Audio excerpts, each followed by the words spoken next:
Muy buenas tardes, queridos amigos. Bienvenidos a Vladimir a la Una. Hoy me reincorporo luego de cumplido el reposo y el tratamiento médico con motivo pues del COVID por el cual pasamos. Así que bueno, volvemos a la pantalla a hacer nuestro trabajo. Ya nos estamos incorporando también a nuestras otras plataformas digitales. Antes de hacer mi comentario, quiero felicitar a nuestra compañera María Alejandra Nava, nuestra primera productora en Vladimir a la Una y ahora con cargos gerenciales en el área de producción aquí en el canal. Quiero felicitarla por su cumpleaños. Le enviamos un abrazo en nombre de todo el equipo pues de Globovisión, de los compañeros de programación, de producción, de prensa y de los espacios, distintos espacios del canal Globovisión. Bien, quiero hacer un comentario porque hoy debe instalarse o ya se debe estar instalando la reunión de la Comisión de Diálogo Nacional que ha conformado la Asamblea Nacional, y entiendo que hoy han sido convocados diferentes sectores de la vida política y de otras actividades en el país, precisamente con la idea de promover el diálogo, promover espacios de conversación, de negociación.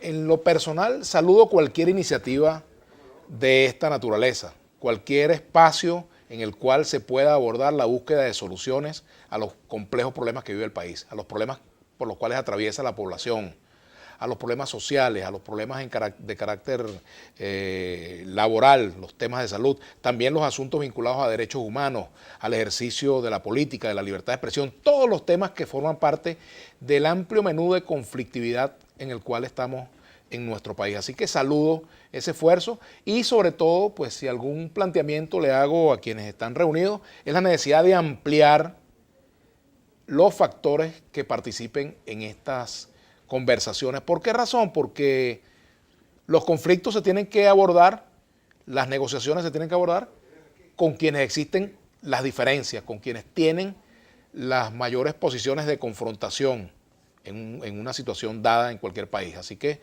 creo pues que esa comisión de diálogo debe ampliar su espectro para precisamente, para poder cumplir con el objetivo que reclama la absoluta mayoría de los venezolanos, y es que la dirigencia política, los sectores que tienen decisiones en el ámbito económico se pongan de acuerdo para atender los problemas de la población, una población que está, según todas las encuestas, harta pues de tanta postergación de la solución de sus problemas, que no confía en el gobierno, pero que tampoco confía en quienes se presentan como representantes de la oposición en sus distintos matices. Así que bueno, ese país que padece y que es víctima finalmente de la confrontación, reclama soluciones y espera respuestas de altura por parte de su dirigencia. Hasta aquí mi comentario por el día de hoy y quiero presentar pues a nuestro invitado, Lauren Caballero, analista político, internacionalista, a quien le damos la más cordial bienvenida. Gracias por acompañarnos. Por la invitación. Gracias. Bueno, caramba, Lauren, vamos a analizar un poco ese contexto en el cual se está dando estas reuniones, estos esfuerzos para encontrar acuerdos, ¿no? Y también con respecto a lo que está pasando en el mundo de la oposición y sus distintas presentaciones, el G4, los partidos que están en la asamblea, etcétera, ¿no? Mira, por ahí hay una encuesta bastante polémica que ha dado vuelta en las redes sociales en las últimas 24 horas. Se trata de un estudio de opinión de la encuestadora Data Analysis que señala pues, que efectivamente existe una especie de disolución de los polos que se encuentran en conflicto y que hay un resurgimiento pues, de un sector importante de la población venezolana que aboga por soluciones que no tienen absolutamente nada que ver con las banderas que enarbolan hoy en día los sectores que bueno, han generado todo este conflicto y que pugnan abiertamente por el control del poder del Estado, ¿no?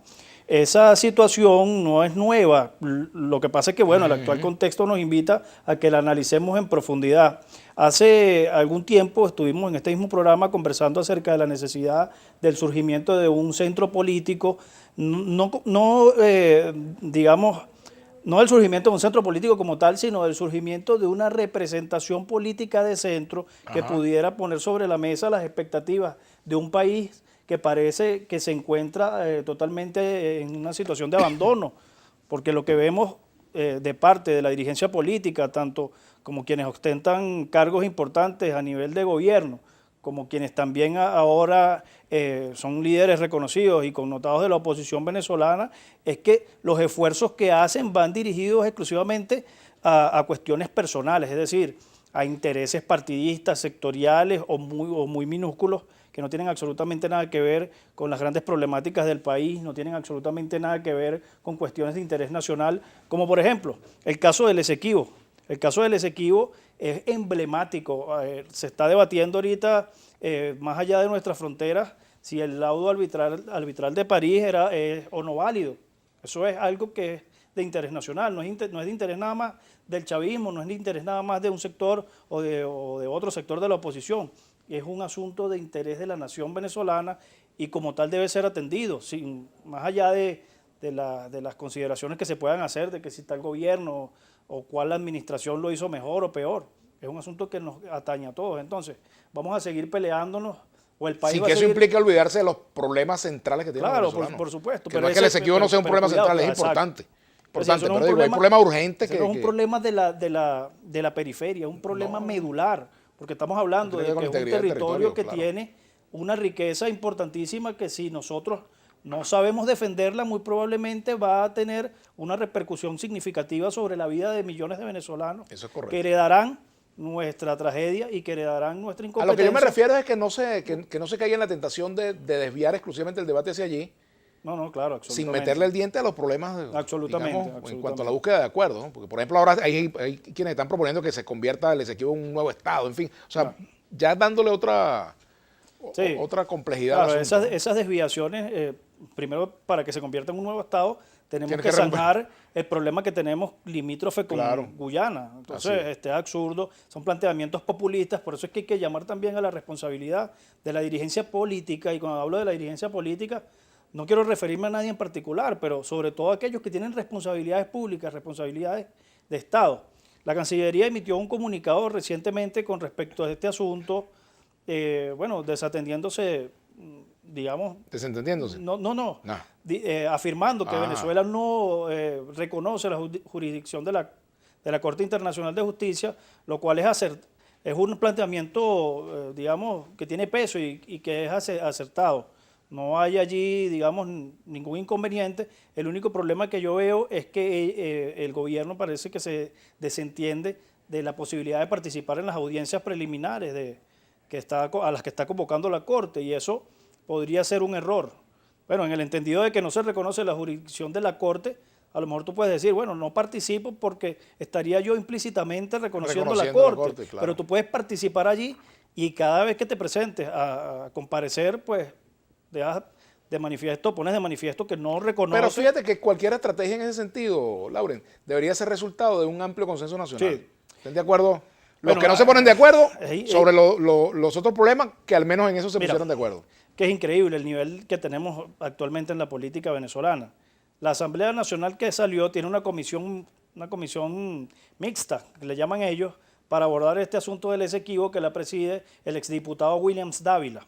Ellos tienen una visión del tema que está absolutamente politizada desde el punto de vista del conflicto actual. Es decir, ellos, en lugar de asumir una visión de Estado, pues culpan al gobierno del presidente Chávez de haber entregado el Esequibo. No hay allí una política para abordar la solución al problema, sino una condena a la política anterior del gobierno anterior. Entonces, mientras sigamos en esa confrontación, no vamos a tener posibilidades algunas, ni siquiera llegar a un acuerdo por el Esequibo, sino tampoco de llegar a un mínimo de consenso sobre problemas elementales, como por ejemplo el caso de los servicios públicos, pues que ya es catastrófico. El tema de la pandemia, no estamos todavía preparados para atender la crisis generada por el coronavirus en este país. Por allí vi unas cifras catastróficas. Aparentemente solamente tenemos capacidad de movilizar diariamente 10.000 vacunas. A ese ritmo, imposible vacunar al país. O sea, estamos hablando de, claro, 30 millones de habitantes, imposible. ¿Cuándo terminamos a ese ritmo?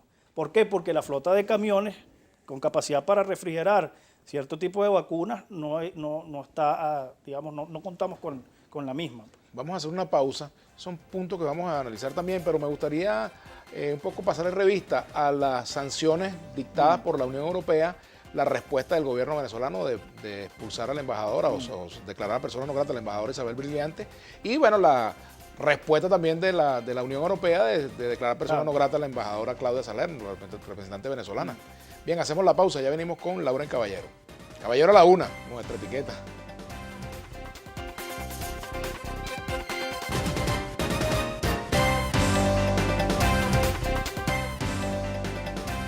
Bien, continuamos conversando con Lauren Caballero, internacionalista, analista político.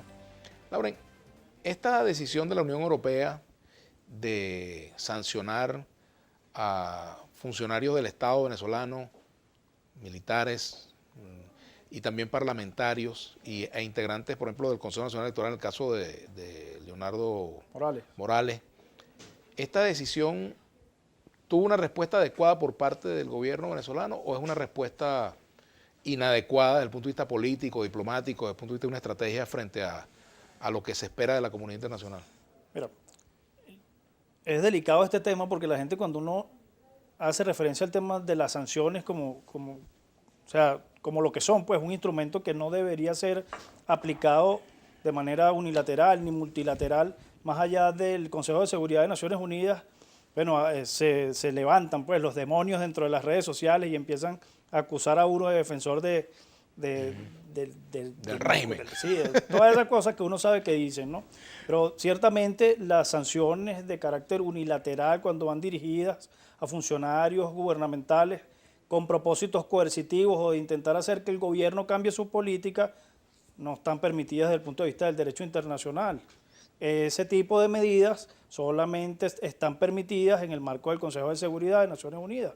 ¿Por qué? Porque hay un principio internacional que se llama el principio de autodeterminación y también el principio de soberanía de los estados, de igualdad soberana de los estados, que impiden que un estado o grupo de estados actuando por cuenta propia pues decidan cuáles son las cuestiones, digamos, buenas o malas que otros estados pueden o no llevar a cabo conforme al derecho internacional. Así que, primero, un grave error desde el punto de vista político haber llevado a cabo esas acciones. Por parte de la Unión Europea. Por parte de la Unión Europea.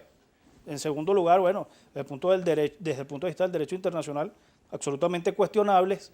Y a mí me parece que en un momento como este, al país no le hace nada bien, me refiero al país profundo, a los venezolanos que padecemos la realidad de la crisis venezolana, que terceros estados estén interviniendo de esa manera en el conflicto político local. ¿Por qué? Por varias razones. La primera, porque intensificas el extremismo gubernamental, que en las últimas horas lo que hemos visto por parte del gobierno, sus reacciones han sido absolutamente desproporcionadas. No hay allí esa reacción de haber expulsado a la señora Isabel Brillante de sus funciones, pues como representante de la Unión Europea en Venezuela, parecen desproporcionadas y que no tienen absolutamente nada que ver ni siquiera como un acto de retorsión en tanto y en cuanto no responden a una política de la misma índole. Es decir, Venezuela no respondió con otras sanciones pues, a funcionarios españoles, ni mucho menos, sino que atenta directamente contra una funcionaria del bloque europeo. Eso en primera instancia.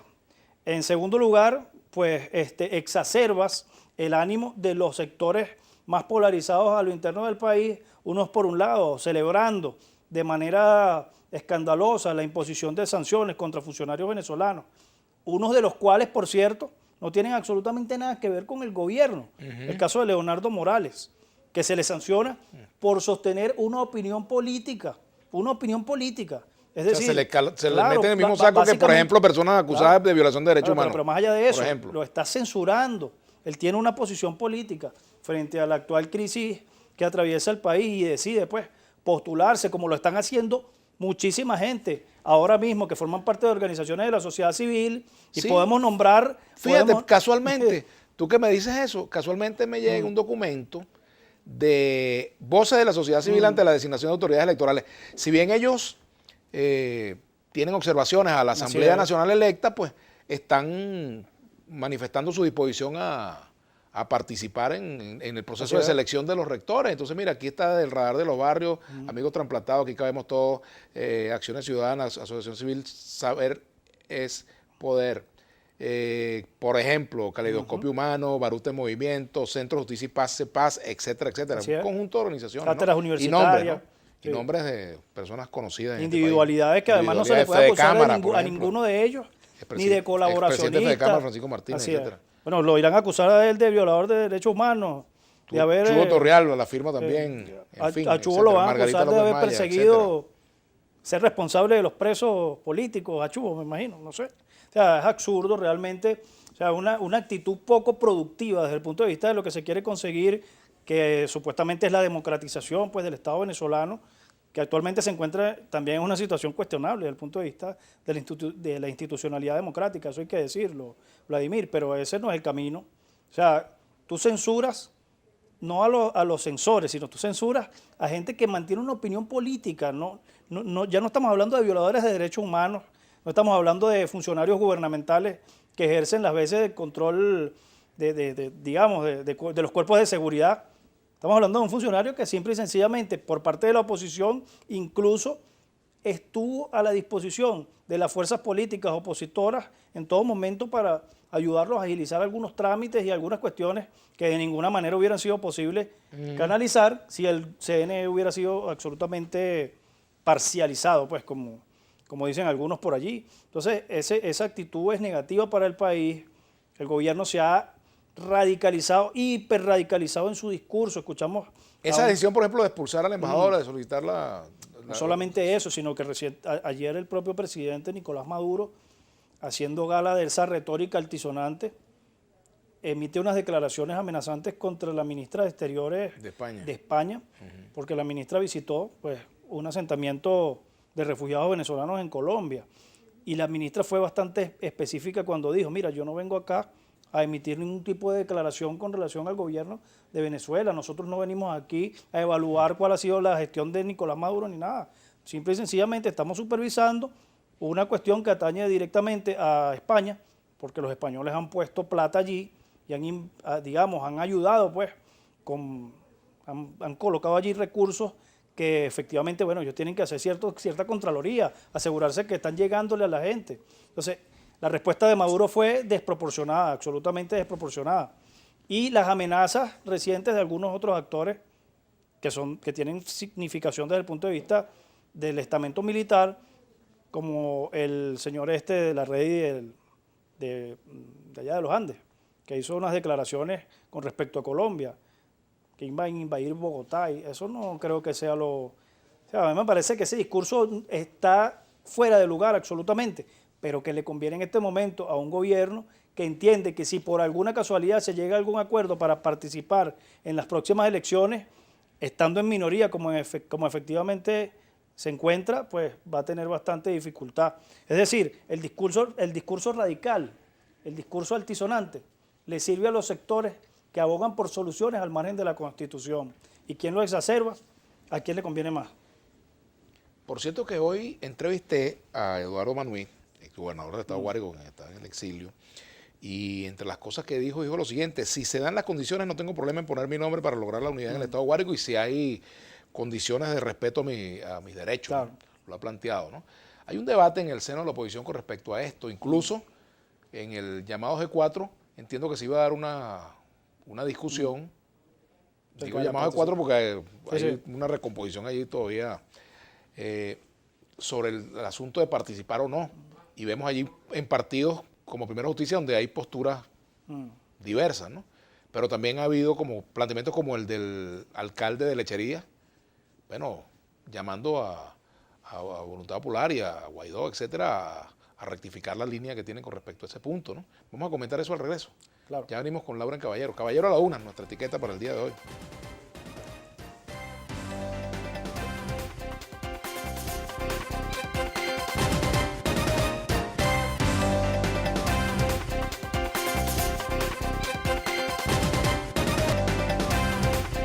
Bien, continuamos conversando con Laura en Caballero, precisamente sobre lo que se viene discutiendo. Hubo una reunión en Bogotá de los factores del G4 con el embajador de Estados Unidos designado para Venezuela, James Story.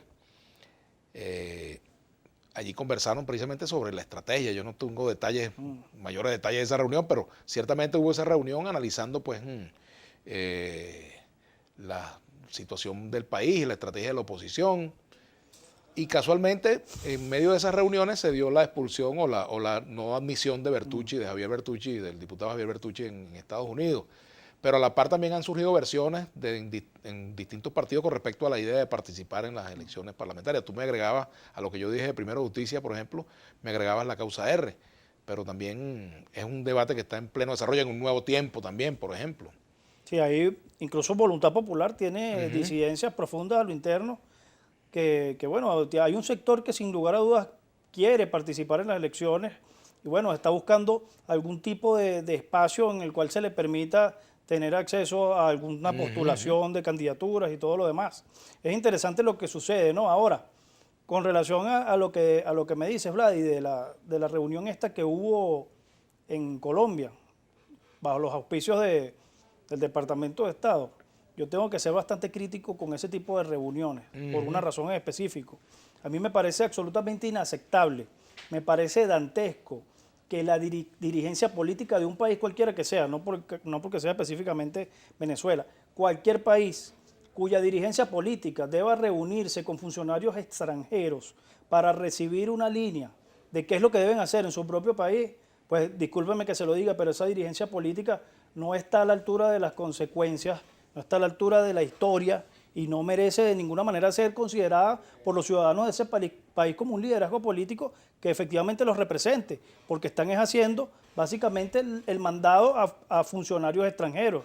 Entonces, tanto el funcionario extranjero que hace las veces de jefe de un sector de la política de algún país, como ese sector de la política del mencionado país, se deslegitiman a sí mismos al actuar de esa manera. Yo lo lamento mucho, Vladi, pero la verdad es que yo pienso que no, que la oposición venezolana tiene que recomponerse con una estrategia nacional, con un sentido nacionalista y que abogue verdaderamente por los intereses del país y que no esté dependiendo de las opiniones políticas del Departamento de Estado ni de ninguna otra cancillería de ningún otro país del mundo, porque el problema venezolano es de los venezolanos. Y como dijo la ministra de Exteriores ayer de España, el problema de los venezolanos tienen que resolverlo ellos. Es decir, tenemos que resolverlo nosotros, queridos amigos, porque si no lo hacemos con prontitud y con responsabilidad, simple y sencillamente vamos a terminar siendo la rebatiña del mundo. Lamentablemente es lo que pasó con África durante el siglo pasado,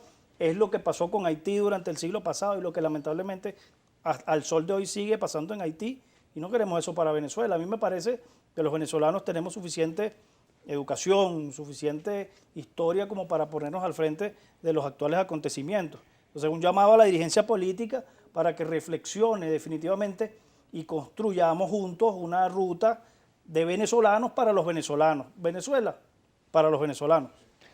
Por cierto, la política de Estados Unidos hacia Venezuela, ¿tú esperas cambios significativos?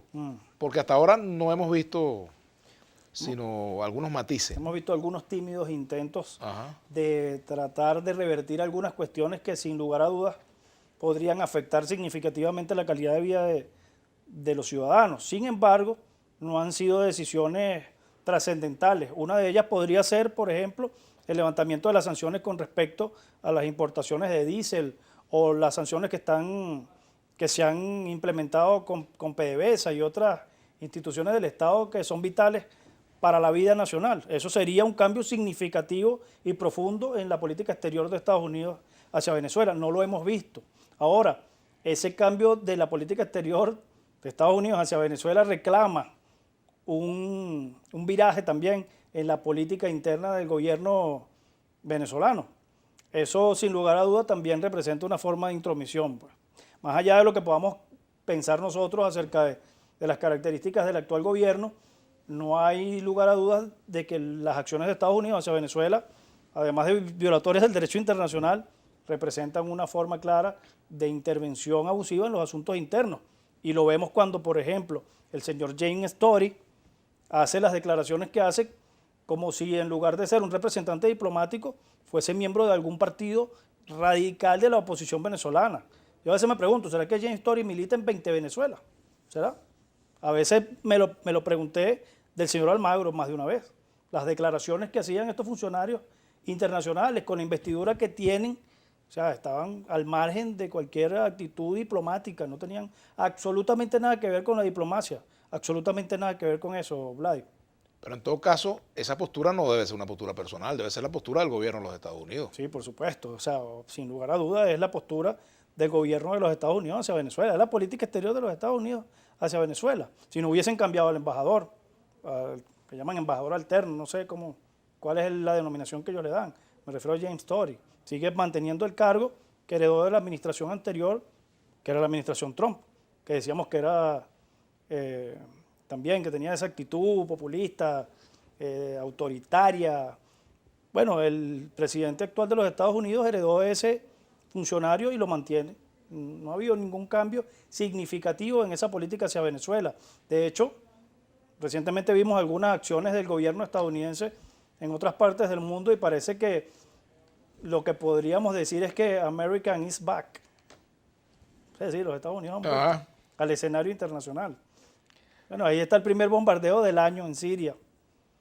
Un ejemplo de lo que es la política exterior de Estados. Claro, ellos tienen sus razones geopolíticas, hay un trasfondo de una respuesta militar a un ataque también a un asentamiento militar de Estados Unidos, pero está allí, pues hay una acción clara por parte de Estados Unidos y eso forma parte de su política exterior. No podemos negarlo. Ahora, en el ojo del huracán, como se dice, ¿cuáles son las acciones que deberían tomar los venezolanos? Esperamos que la política exterior de los Estados Unidos hacia Venezuela nos salve, como salvó a Cuba. Ahora, ¿vamos a ver una política exterior norteamericana con guante de seda o con puño de hierro? Es la política del garrote, ¿sabes? Y la zanahoria. Sí, exacto. Te ponen la zanahoria y el garrote. Mira, habla bien, habla bonito, pero siempre lleva contigo un gran garrote, ¿sabes? O sea, mira, o es por las buenas o es por las malas, pero es lo que nosotros decimos y yo creo que ese ha sido uno de los grandes errores de la política exterior de los Estados Unidos, no hacia Venezuela, hacia el continente. Ahora, ¿cómo manejar desde el punto de vista de la comunidad internacional sin entrometerse indebidamente en los asuntos internos situaciones como las que se denuncian en Venezuela, por ejemplo, de falta de libertad de expresión o de limitación a la libertad de expresión, de violación a derechos humanos, de tortura a presos políticos, de intervención indebida en la vida de los partidos, etcétera, represión, ejecuciones extrajudiciales como las denuncias que hay contra el FAE, por ejemplo? ¿Cuál debe ser el procedimiento que la comunidad internacional debe aplicar en esos casos? Hay foros de acción multilaterales que están diseñados precisamente para garantizar que cualquier acción que se lleve a cabo para garantizar tanto el resguardo de la vida de los ciudadanos, es decir, los derechos humanos y todo esto que ya sabemos que en Venezuela también ocurre, pues no siga ocurriendo de la manera como ha venido ocurriendo. Mira, lo que pasa es que dependiendo del enfoque que tú quieras darle, porque si lo que tú pretendes promover es la intervención militar en Venezuela y quieres que eso sea legal, pues entonces tienes que dirigirte al Consejo de Seguridad de Naciones Unidas, demostrar que Venezuela representa, o el problema venezolano, el conflicto venezolano representa una amenaza para la paz y la seguridad internacional, y entonces el Consejo de Seguridad se reuniría y estudiaría si efectivamente es así y cuáles son las medidas a tomar. Claro, sabemos que existe derecho a veto. Estados Unidos veta lo que no le conviene y Rusia veta lo que no le conviene, China o Francia, por ejemplo. Sabemos que Rusia y China son aliados estratégicos del gobierno venezolano, por consiguiente. O sea, que ese no es el escenario para resolver ese asunto. No, si lo que quiere es que invadan el país, ese no es el escenario. Aquello que quieren. Bueno, exacto. Si esa es la propuesta, allí te vas a encontrar con un muro de contención que son Rusia y China, que tienen poder de veto allí, efectivamente. Vamos a hacer la pausa. Perfecto. De regreso continuamos conversando. Vamos a leer algunos comentarios de la audiencia. Ya venimos. Lauren Caballero, nuestro invitado. Caballero a la una, nuestra etiqueta.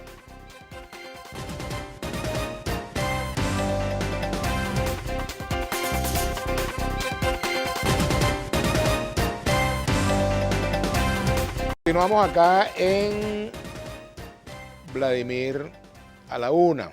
Vamos a ver algunos comentarios. Ajá. Dice abogado Darío Lozada R. Le pregunto al invitado por qué no enseñan al ciudadano que el gran filósofo Sócrates siempre aconsejó que el diálogo era una herramienta más efectiva para la solución de conflictos. Sócrates, el gran sabio, sin palabras, el tuit lo dice todo.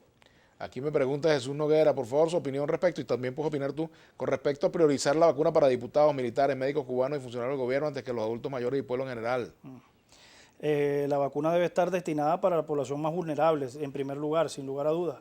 Yo creo que la población más vulnerable es la que está en la primera línea de acción y esos son personal los médicos, de salud. claro, personal de personas, salud. más allá de... Después del personal de de salud, cierta bueno, edad, estamos hablando de las comunidades populares, sectores donde hay grandes concentraciones de personas, los adultos mayores. Sin lugar a dudas, esa debería ser la política y espero que esa sea la política, si no, no tendría sentido. Sí, yo coincido contigo en que debe ser, lo prioritario tiene que ser los sectores que están en el ámbito de la A ti salud. ya no te la Y van a poner. médicos, sean venezolanos, sean cubanos. Si hay médicos así cubanos, es. tienen derecho a su vacuna, por Dios. Van a decir, no vacunan a los cubanos. Todos los médicos, todo el personal de salud, enfermeros, Así es. trabajadores de los hospitales, los trabajadores de laboratorio, en fin, Claro, los no médicos, solamente los especialistas. médicos, la persona que está Todo el que trabajando trabaja en el área de un salud. centro de salud y es el... Bueno, los maestros, por bueno, ejemplo, si va a haber absolutamente. clases, por ejemplo. Es decir, creo que hay unas prioridades de hecho, fíjate que en el mundo ha habido escándalos con este asunto de la vacuna. En algunos países, en Argentina, tuvo que renunciar el ministro de Salud porque se dedicó pues a vacunar a sus panas ahí, ¿no? También en Ecuador ha habido denuncias con respecto a esto, ¿no? Mira, me gustaría también comentar contigo los resultados en El Salvador, que es un punto... Caramba, el gobierno de Bukele, ¿no? Acaba de ganar mayoría en la asamblea. Y bueno, el retroceso de fuerzas como Arena y el Frente Farabundo Martí para la Liberación Nacional, que eran los partidos que polarizaban la sociedad salvadoreña, ¿no? Mis mejores deseos para el pueblo salvadoreño. Yo tengo unas reservas puntuales con relación a la actitud de Nayib Bukele como presidente. Creo que ha tomado algunas actitudes antidemocráticas, la toma del Congreso. La toma del Congreso, eso por fue, ejemplo. me parece, recordaba yo años pasados lo que ocurrió en la propia Asamblea Nacional, cuando militarizaron la Asamblea Nacional, que incluso hubo heridos graves, gente que saltó la baranda de la Asamblea Nacional, aquí en Venezuela estoy hablando. Entonces, esas situaciones no tienen absolutamente nada que ver con los principios democráticos, hay que respetar a los diferentes factores que hacen vida en una asamblea de esas características. Entonces yo espero que esta nueva victoria de los factores que, bueno, forman parte del gobierno de Nayib Bukele sirva para que las tensiones bajen y también sirva para que las decisiones se tomen en el seno de la asamblea, en este caso de su Congreso, de manera respetuosa y respetuosa en particular de los mecanismos democráticos y constitucionales. Fíjate, me llama la atención que en Venezuela las últimas encuestas también revelan un descontento con todos los factores, con los factores del oficialismo, pero también con los factores opositores. Y entonces el surgimiento de una franja de venezolanos que se considera independiente y que quiere algo distinto. Entonces, bueno, podría haber caldo de cultivo para un personaje como Bukele aquí. Bueno, a mí no me gusta ese personaje, pero bueno, cada quien con su... Claro que sí, no hay duda. Ahora, hay que preguntarse una cosa. ¿Por qué surge ese descontento? El descontento yo creo que ya no es ni siquiera contra personalidades puntuales, es un descontento con la política. Los ciudadanos no ven soluciones a sus problemas en la política, sienten que la política es más de lo mismo. El sinónimo de política en las comunidades populares es corrupción, esa es la verdad. ¿Por qué la gente ve la política de esa manera? Bueno, porque hemos tenido una clase política, una clase dirigente que lamentablemente ha utilizado la política como un negocio. Se han enriquecido hablando de las necesidades de la gente, pero no han puesto ni un granito de arena para buscarle soluciones a los problemas de la gente. Se han enriquecido hablando de la crisis humanitaria y desde Colombia, desde Madrid, desde Miami, bueno, le dan instrucciones a los venezolanos de lo que tienen que hacer para salir del gobierno, pero bueno, ellos andan viviendo una vida de lujos y excesos allende la frontera. Esa es la dirigencia política que requiere un país en una situación como nos encontramos nosotros aquí en Venezuela actualmente. Creo que no, por eso el llamado a la reflexión y por eso ese hartazgo, ya no con la dirigencia política, es con la política misma, porque la política se convirtió, como te dije, Vlad, en un sinónimo de corruptelas y de traición. Ahora, a mí no me gusta mucho utilizar esa palabra traición, porque es utilizada a veces con sentidos poco... democráticos. Sí, sí, poco democráticos también. Se utiliza para condenar las posiciones disidentes de algunos actores, pero vaya, cuando un actor político le da la espalda a un pueblo, sin lugar a dudas está cometiendo eso, un acto de traición. Y aquí hay bastantes a los que se les puede acusar de, tanto a los que, por ejemplo, invitan a otros estados a que conformen una coalición internacional militar para que intervenga en Venezuela, son traidores a la patria, eso no hay duda. Pero también autoridades gubernamentales que izan en instituciones del Estado banderas extranjeras e invitan a ministros extranjeros a formar parte del gabinete, Eso es traición a la patria también. Entonces hay que medirla con justicia. Ese tipo de acciones hay que medirlas con justicia. Hacemos la pausa, ya venimos con Laura.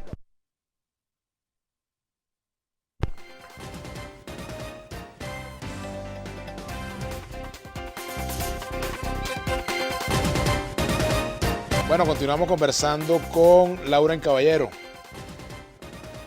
internacionalista, analista, político, Ricardo Ramón Silva. Hay que recordar la responsabilidad de Caldera con el diferimiento con respecto al tema del Esequibo, ¿no? Claro, se refiere al protocolo de Puerto Al protocolo de España. Puerto España, así es. Sí, grave error, según mi parecer. De verdad, yo creo que jamás debió haberse firmado ese protocolo.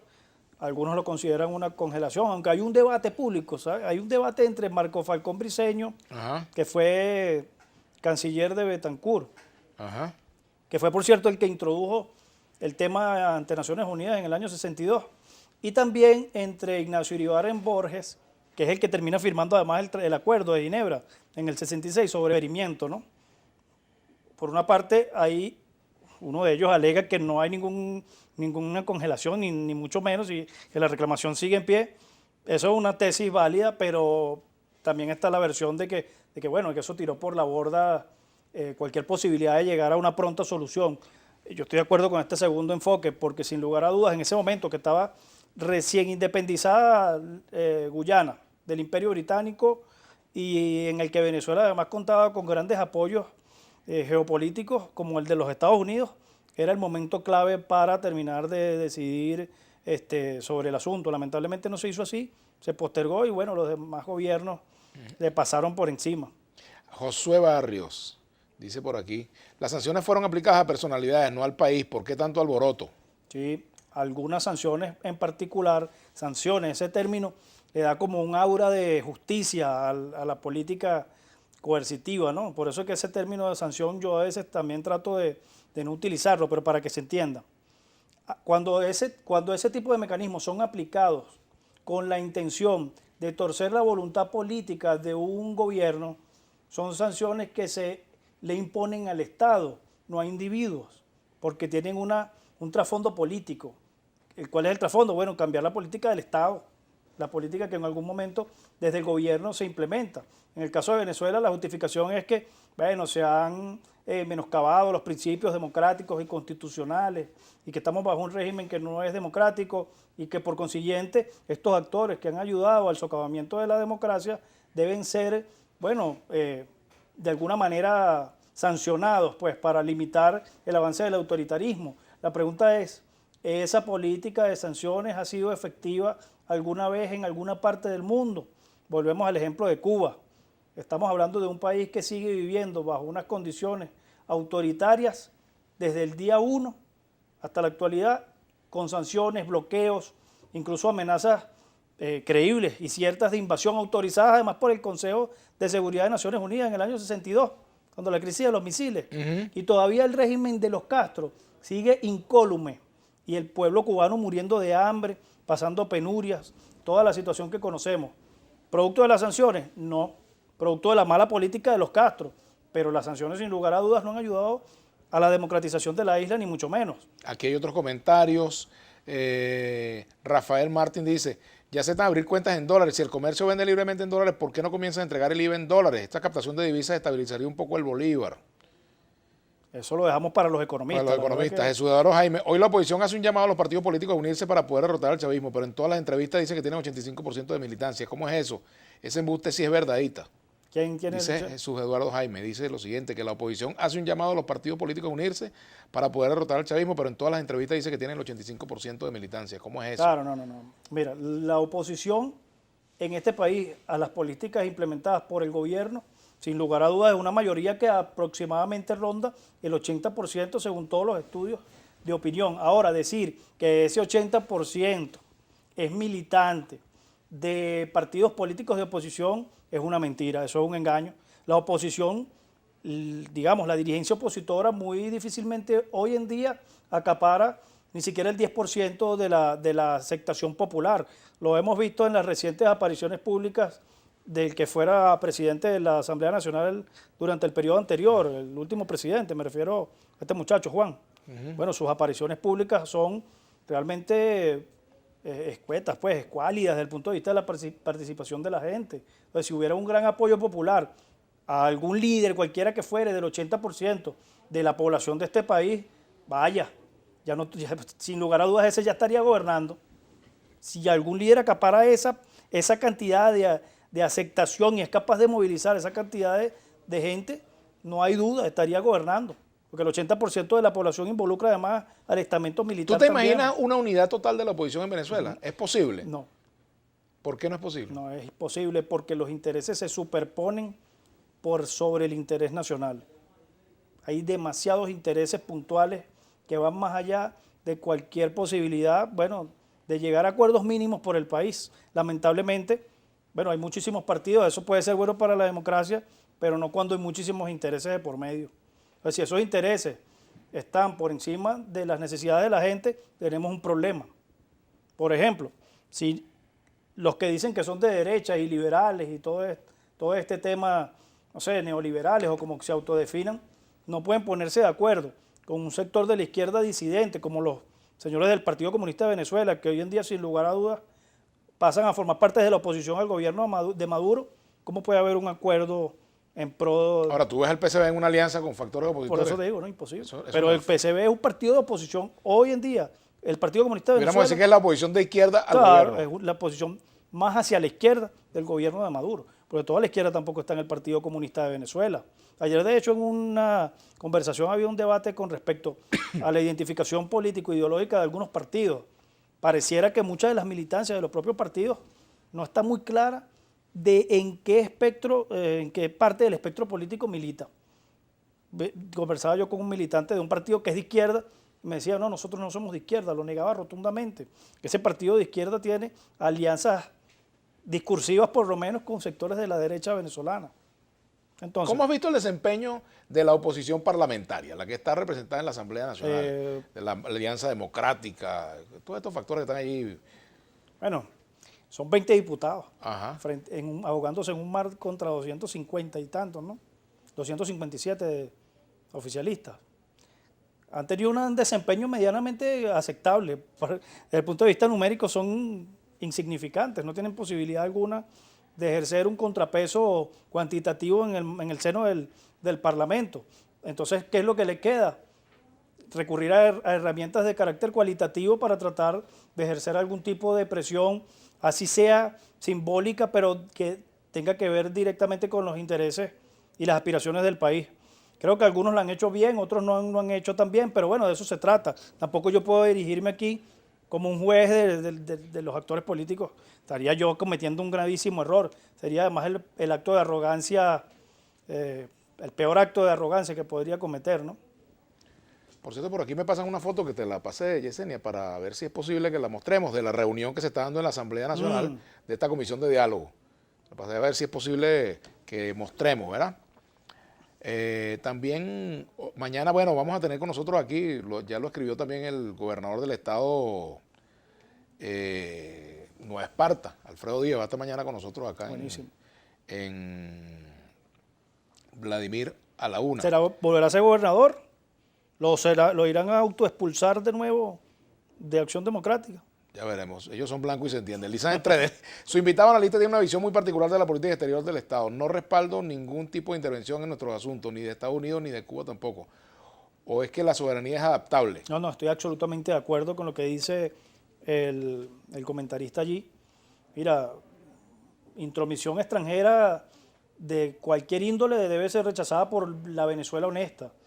Nosotros no podemos aceptar ni la intromisión descarada del Departamento de Estado de los Estados Unidos en Venezuela, pero tampoco podemos aceptar las directrices que emanan desde el Kremlin o desde Ankara. Lo hemos dicho en reiteradas oportunidades.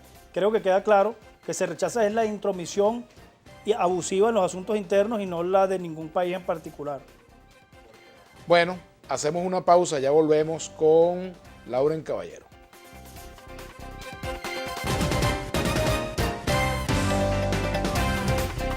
Bueno, continuamos acá en Vladimir a la 1 con nuestro invitado Lauren Caballero. ¿Cuál puede ser el desenlace de lo sucedido a Javier Bertucci en Estados Unidos? Pregunta Cornelio Parra. Bueno, en ese caso particular, eso fue una decisión soberana del gobierno de los Estados Unidos.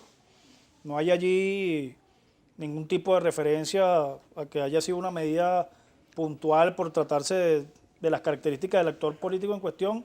Así que yo particularmente lo considero como un acto de soberanía. Los estados tienen la última palabra en materia de aceptación o rechazo de determinados individuos en su país y como tal, bueno, eso hay que respetarlo, pues.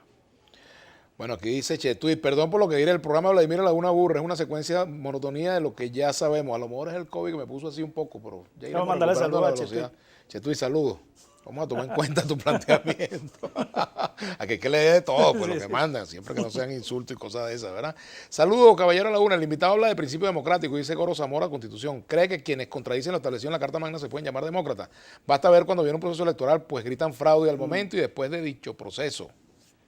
Absolutamente. Quienes se apartan de los principios constitucionales están haciéndole un flaco favor a la institucionalidad democrática del país. Y eso aplica tanto para los que gobiernan como para los que están en la oposición. Mira, por allí tenemos una gráfica de la reunión que se viene dando en la Asamblea Nacional de la Comisión de Diálogo. Si la podemos mostrar, la tenemos ya a tiro por allí, para mostrar esa imagen que nos envía el diputado José Gregorio Correa. Esa es una de las imágenes. Es una reunión encabezada por el presidente de la Asamblea Nacional, Jorge Rodríguez, y está José Gregorio Correa, están el diputado Bernabé Gutiérrez, si mal no vi, aquí está, sí. Y hay otra foto también de esta reunión donde están representantes de distintos partidos, entiendo que de los que participaron en el proceso electoral. Esta es una gráfica pues de esta reunión, gracias al diputado José Gregorio Correa quien nos la envió, porque le pregunté que cómo iba la reunión y me envió esta gráfica. Me gustaría que tuviésemos las filas de arriba también llenas de personas de distintos sectores, ¿no? Más que un problema de cantidad en cuanto a que estén los más variados sectores de la vida nacional, pero saludo ese esfuerzo, me parece que es positivo. Sin duda, ¿no? Yo estoy absolutamente de acuerdo contigo. Mientras más amplio sea el esquema de participación y se involucre a la mayor cantidad de sectores de la población venezolana, sobre todo de los más representativos, ¿no? Desde el punto de vista de lo que significan para el país, creo que podríamos avanzar hacia algunos acuerdos puntuales que pues cristalicen en algún tipo de política que al final del camino resulte beneficiosa para la gente. Y allí yo tengo que resaltar las reuniones recientes con Fedecámaras. Creo que pueden ser productivas en el futuro para el país, en un futuro cercano, digo. ¿Tú ves perspectiva de que se nombre un CNE potable? Un Consejo Nacional Electoral potable, digamos, caramba, que muestre a venezolanos que no tengan compromisos partidistas, que puedan... El hecho de que participen todas estas organizaciones que hace rato mencionamos, ¿no? Que están haciendo vida allí y que están participando de forma activa en ese espacio, me genera ciertas expectativas con relación a la posibilidad de que eso ocurra. La verdad es que yo creo que al país le hace falta un órgano que pueda destapar de manera controlada la olla de presión que poco a poco se ha venido creando pues, en el país producto de toda la crisis. Ahora, ¿qué razones tendría el gobierno con esa mayoría que tiene la Asamblea Nacional para bueno, ya tiene mayoría, hacer esa concesión? Ya tiene mayoría en la Asamblea Nacional. La Asamblea Nacional es el órgano legislativo por excelencia. En consecuencia, tiene el poder más importante del Estado bajo control, el poder legislativo. No es el ejecutivo, como algunos piensan. Por eso el peso que le hacía la Asamblea Nacional anterior al gobierno era tan importante. Lamentablemente, pues no se aprovechó de la manera más eficaz. Ahora, al gobierno en este momento le conviene abrir las puertas a ciertos grados de participación democrática. Si no lo hace, se vería en un grave aprieto desde el punto de vista del aislamiento internacional. Hay algunos que piensan que eso le conviene al gobierno. Bueno, podría ser, pero le conviene al país.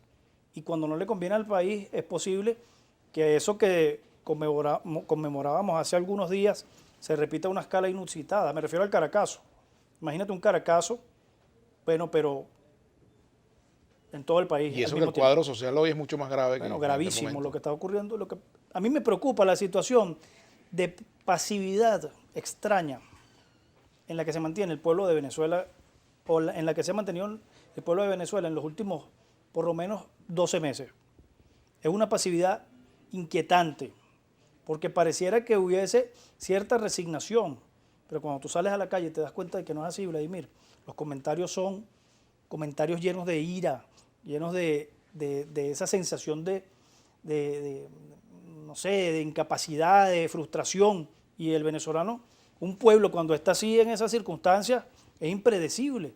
Y la dirigencia política tiene que estar a la altura de las circunstancias para evitar cualquier desenlace negativo, pues. Lauren, te agradezco mucho que nos hayas acompañado. Lauren Gracias por Caballero, invitarme, Vlad. nuestro Disculpa lo invitado malo. de hoy, ¿no? Por Dios.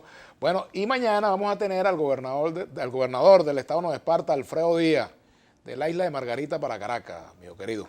Así que mañana vamos a hablar de Nueva Esparta y de Venezuela, por supuesto, también con el gobernador del estado Nueva Esparta, Alfredo Díaz.